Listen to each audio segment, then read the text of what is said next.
Greetings and welcome to this deep exploration of one of history's most compelling figures.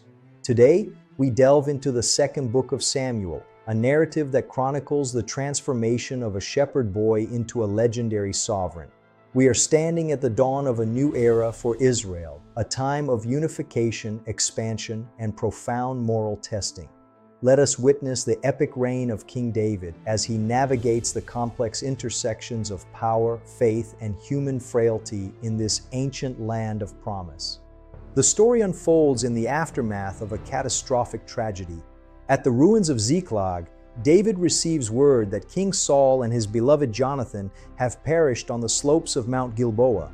Instead of seizing the moment for political gain, David displays a heart of genuine nobility and profound grief. He orchestrates a national period of mourning, composing the Song of the Bow to honor the fallen leaders of his nation with sincere reverence and poetic beauty. Following the divine guidance he so often sought, David moves to Hebron, the ancient city of his ancestors. There, the men of Judah gather to recognize his leadership and anoint him as their king. It is a solemn and sacred beginning, marking the first significant step toward the fulfillment of the promises made many years before in the quiet fields of Bethlehem. David's reign starts with humility, local support, and a clear sense of divine appointment. However, the transition of power is not without significant conflict. The house of Saul, led by the formidable Abner, installs Ishbosheth on the throne of the northern tribes. A long and weary civil war ensues, testing David's patience and strategic resolve. Throughout this difficult period, the house of David grows stronger while the house of Saul grows weaker, illustrating the inevitable shift of divine favor and national momentum toward the new king. Upon being crowned king over all 12 tribes of Israel, David's first brilliant strategic move is the capture of Jerusalem. This fortress, long held by the Jebusites, becomes the neutral ground upon which he will build his permanent capital. By infiltrating the city through its ancient water system, David demonstrates his tactical brilliance. Jerusalem is renamed the City of David, becoming the central hub for the united tribes and their spiritual heritage. With the capital secured, David begins an era of unprecedented construction and national growth. King Hiram of Tyre sends messengers, massive cedar trees, and skilled laborers to build a grand royal palace. As the magnificent structure rises above the city walls, it symbolizes the newfound stability and prosperity of the kingdom. David realizes that God has established him as king for the sake of his people, and his heart is filled with profound gratitude.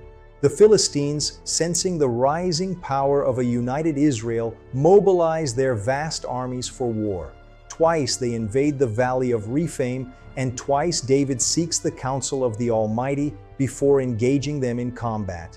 By following divine instructions precisely, he achieves overwhelming victories, finally breaking the back of Philistine oppression and securing the borders of his expanding empire for many years to come, bringing peace to the land. David recognizes that a kingdom without the presence of God is fundamentally incomplete. He organizes a grand procession to bring the Ark of the Covenant to Jerusalem.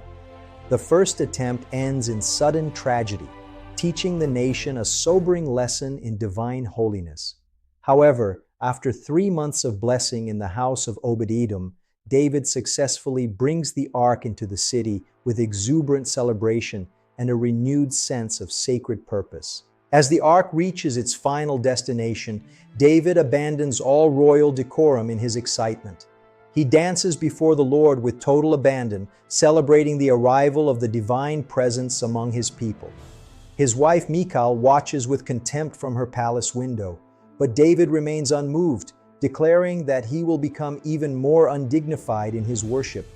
This moment highlights David's primary identity as a humble servant and worshiper. Settled in his palace, David feels uneasy that he lives in luxury, while God's ark dwells in a tent. He proposes building a magnificent temple to house the presence of the Lord. Instead, the prophet Nathan delivers a message that will echo through eternity. God promises that he will build a house for David, not a physical structure, but an everlasting royal dynasty that will culminate in a future messianic king of peace. The middle years of David's reign are characterized by unparalleled military success and territorial expansion. He extends the borders of Israel through a series of decisive campaigns against surrounding nations. From the desert plateaus of Moab to the fertile valleys of Syria, David's name becomes feared and respected. He dedicates all the silver and gold captured in these wars to the future temple, prioritizing the glory of God over personal wealth. Amidst his great victories, David remembers his sacred covenant with Jonathan. He seeks out any survivors from the house of Saul to show them kindness for his friend's sake. He finds Mephibosheth, the lame son of Jonathan, and restores to him all his grandfather's ancestral land.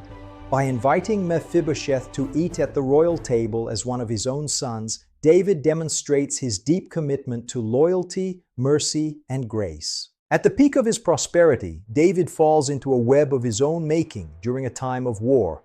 While his army is away, he remains in Jerusalem and succumbs to a fatal temptation.